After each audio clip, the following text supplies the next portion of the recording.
মানিকগঞ্জের সাটুরিয়ায় 2 দিনব্যাপী চড়ক পূজা ও পহেলা বৈশাখী মেলা অনুষ্ঠিত হয়েছে। News desk. মানিকগঞ্জ সাটুরিয়া উপজেলায় বালিয়াটি ইউনিয়ন বাহা এলাকায় মঙ্গলবার বছরের প্রাচীন ও ঐতিহ্যবাহী চড়ক পূজা ও মেলা শুরু হয়েছে। হিন্দু ধর্মাবলম্বীদের অন্যতম এই বড় উৎসবকে কেন্দ্র করে স্থানীয় বাসিন্দাদের মাঝে উৎসবের আমেজ তৈরি হয়েছে।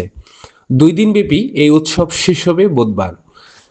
রোমাঞ্চকর আচার ও ধর্মীয় অনুষ্ঠান উৎসবের মূল আনুষ্ঠানিকতা শুরু হবে 13 এপ্রিল সোমবার রাত থেকেই।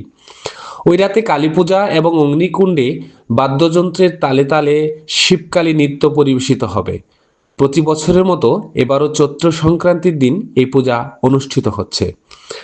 চড়ক পূজার উল্লেখযোগ্য দিকগুলো হলো সন্ন্যাসব্রত 10 থেকে 20 জন পূজারী সন্ন্যাসী ধর্মে দীক্ষিত হয়ে 10-12 দিন আগে থেকেই পবিত্রতার সাথে ব্রত পালন করেছেন।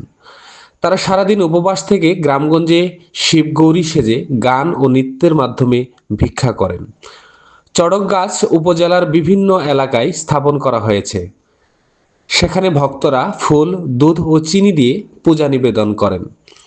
হাজারো মানুষের মিলন মেলা ঐতিহ্যবাহী এই উৎসব দেখতে প্রতি বছরই হাজার হাজার দর্শনার্থী সাটুরিয়া ভিড় করেন।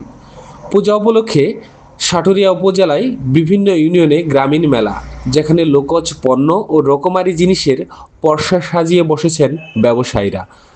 সাটুরিয়া উপজেলা নির্বাহী কর্মকর্তা মোহাম্মদ ইকবাল হোসেন জানান, শান্তিপূর্ণভাবে পহেলা বৈশাখ 1433 বিভিন্ন অনুষ্ঠান শেষ হয়। উপজেলা প্রশাসন ও পুলিশের পক্ষ থেকে মেলা প্রাঙ্গণে ব্যাপক নিরাপত্তা ব্যবস্থা গ্রহণ করা হয়েছে। এ সময় সাটুরিয়া থানার অফিসার ইনচার্জ মোহাম্মদ মোশাররফ হোসেন বার্তা 24 টিভিকে বলেন, মেলা উপলক্ষে প্রশাসনের পক্ষ থেকে কঠোর নজরদারি রাখা হয়েছে। এম হাসান, সাটুরিয়া, মানিকগঞ্জ।